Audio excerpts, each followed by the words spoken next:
Assalamualaikum warahmatullahi wabarakatuh.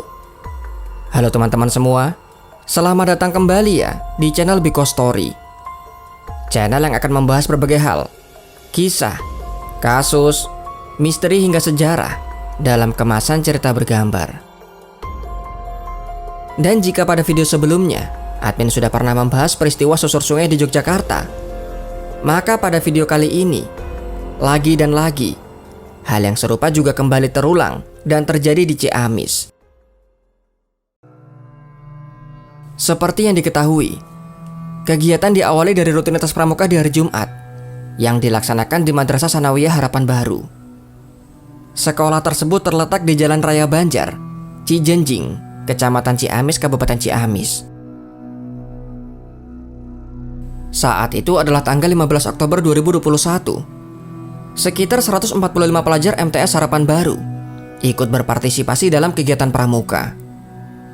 Mereka adalah siswa-siswi dari kelas 7 dan kelas 8. Kegiatan biasanya dilaksanakan di lingkungan sekolah. Namun siang itu, nampaknya para pembina juga para pembimbing ingin melaksanakan kegiatan di alam terbuka. Kegiatan yang direncanakan adalah susur sungai. Kegiatan itu bisa dibilang mendadak, baru direncanakan tepat sebelum sholat Jumat. Susur sungai yang dimaksud sebenarnya adalah berjalan di bantaran sungai, sekaligus membersihkan sekitar dari sampah-sampah. Karena rencana yang mendadak itulah, para pembina di MTS Harapan Baru tidak meminta izin ataupun menyurati Pondok Pesantren Cijantung selaku pengelola lembaga pendidikan. Berangkat pukul 2 siang menjelang sore, ratusan peserta tersebut kemudian dibagi ke dalam masing-masing kelompok, dan nantinya akan ada pembimbing ataupun pembina di setiap kelompok. Di awal sebenarnya tidak diketahui dengan pasti berapa jumlah siswa yang ikut, karena tidak ada absensi kegiatan. Namun diperkirakan ada 145 siswa, 12 guru pembimbing, 13 siswa kelas 9 sebagai pembina, dan 15 siswa SMA yang juga ikut membantu sebagai pembina. Dengan jumlah seluruh peserta yang mencapai 185 orang, sangat disayangkan mereka tidak mengantisipasi alat keselamatan ataupun keamanan. Mereka berdalih tidak ada rencana untuk masuk ke dalam air dan hanya berjalan di bantaran sungai. Rute akan diawali dari jembatan utama Desa Utama. Selanjutnya mereka akan turun ke bantaran sungai Cileer dan mulai membersihkan sampah. Kondisi sungai sendiri dikatakan sedang dalam keadaan tenang, dan beberapa tempat memang cukup dangkal untuk menyeberang. Namun perlu diwaspadai, di sungai tersebut terdapat pertemuan muara dari arah selatan. Di tempat itulah, bagian dasar sungai menjadi terjal dan dalam, hingga dalam kondisi tertentu menyebabkan terjadinya pusaran air. Jika seseorang terpeleset ke dalamnya, mereka akan susah terlepas dari pusaran air yang terbentuk. Ketika mereka akan turun di bantaran sungai pukul 2.30 menjelang sore hari, beberapa pelajar kemudian bertemu dengan warga. Hasan, seorang kakek yang memiliki kebun di sekitar lokasi, melihat ada banyak sekali pelajar yang ada di pinggir sungai. Hasan pun mengatakan kepada mereka untuk jangan menyeberang. Sungai itu sangat berbahaya. Namun nampaknya peringatan itu tidak diindahkan, sekalipun oleh para pembina. Dan rupanya mereka di saat itu memang berniat untuk menyeberangi sungai. Beberapa bagian dari sungai tersebut terlihat berbatu dan nampaknya cukup dangkal. Tidak jelas bagaimana instruksi yang diberikan kepada para pelajar, karena masing-masing kelompok tersebar di beberapa area. Tidak semuanya bergerak dalam satu arah. Bahkan ada kelompok yang juga sebenarnya anggotanya sudah tak lengkap, baik memisahkan diri ataupun justru sudah kabur dari kegiatan. Farhan, siswa berusia 12 tahun, pada saat akan turun ke sungai tiba-tiba bertemu dengan seorang pemancing yang kemudian memberikan peringatan kepadanya. "Jangan ke sana, tempatnya angker, Jang." Mendengar kata angker, Farhan dan seorang temannya langsung putar balik. Mereka kabur dari kegiatan dan kemudian pulang kembali ke rumah. Siapa sangka, keputusan untuk bolos itulah yang mungkin justru menyelamatkan Farhan dan juga seorang temannya. Tidak diketahui apakah ada lagi siswa yang kabur, namun mereka yang tetap ikut Pukul 2.30 menjelang sore hari itu, beberapa guru mulai mengarahkan pelajar untuk turun. Awal masuk ke air mereka terlihat sangat senang dan juga saling bercanda.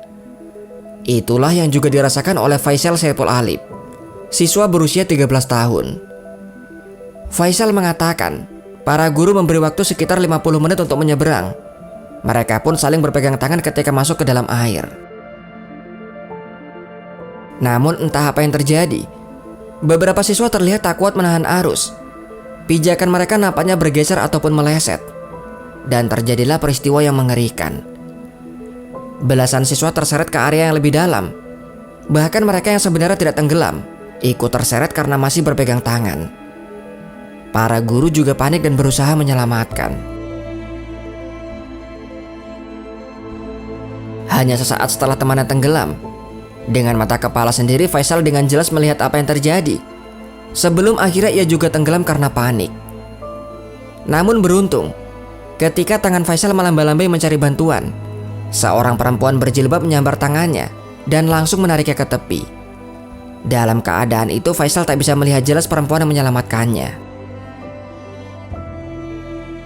Warga yang mendengar keributan juga kemudian datang membantu, menarik sebagian pelajar keluar dari air. Beberapa saat kemudian para pelajar nampaknya sudah berhasil ditarik dan tak terlihat ada yang hanyut di permukaan. Untuk sesaat, akhirnya para pembina ataupun guru bisa menarik nafas, menyangka jika semuanya sudah berhasil diselamatkan. Tak ada yang bisa dilakukan selain memastikan secara visual, karena bagaimanapun para pembina tidak memiliki absensi, sehingga tidak diketahui dengan pasti berapa jumlah siswa yang ada di sekitar sungai. Sore harinya pukul 5.20, seluruh peserta pramuka sudah meninggalkan lokasi. Sementara beberapa warga masih bercerita di bantaran sungai, termasuk seorang warga bernama Sandi. Menjelang maghrib, ketika tengah asik mengobrol itulah, tiba-tiba terlihat mayat yang mengapung di permukaan air. Warga pun langsung berinisiatif untuk turun mengevakuasi. Saat itu tim SAR juga langsung dipanggil, karena mereka yakin masih ada korban lainnya. Benar saja, Sandi yang menyelam di dua lokasi berbeda juga langsung menemukan dua korban. Pihak sekolah juga nampaknya mulai menyadari ada siswa yang hilang. Mereka awalnya menyebut ada 8 siswa yang tidak ada di sekolah, juga belum kembali pulang ke rumah masing-masing. Sementara di sungai, Sandi dan kawan-kawan terus berenang menyisir lokasi. Mereka berhasil menemukan 6 pelajar yang semuanya sudah tak bernyawa. Mereka pun terus mencari 2 orang lainnya. Dalam kondisi malam dan terus berenang di air, membuat mereka mulai menggigil. Namun bagaimanapun mereka tetap bertekad menemukan korban. Hingga akhirnya lengkaplah sudah 8 pelajar ditemukan. Namun tiba-tiba datang lagi informasi dari pihak sekolah ataupun pihak pesantren, mengatakan jika yang hilang ternyata adalah 10 orang. Mereka yang sudah naik akhirnya kembali masuk ke dalam air dan bisa menemukan 2 korban yang dicari. Pihak sekolah juga mengkonfirmasi bahwa jumlahnya sudah fix. Namun siapa sangka, menjelang pukul 10 malam tiba-tiba ditemukan kembali seorang korban oleh warga, sehingga jumlah pelajar yang ditemukan meninggal dunia adalah 11 orang. Ditemukannya 11 pelajar yang meninggal dunia dalam peristiwa tersebut menjadi duka mendalam bagi dunia pendidikan. Lagi dan lagi, nampaknya peristiwa susur sungai di Yogyakarta tidak menjadi pembelajaran.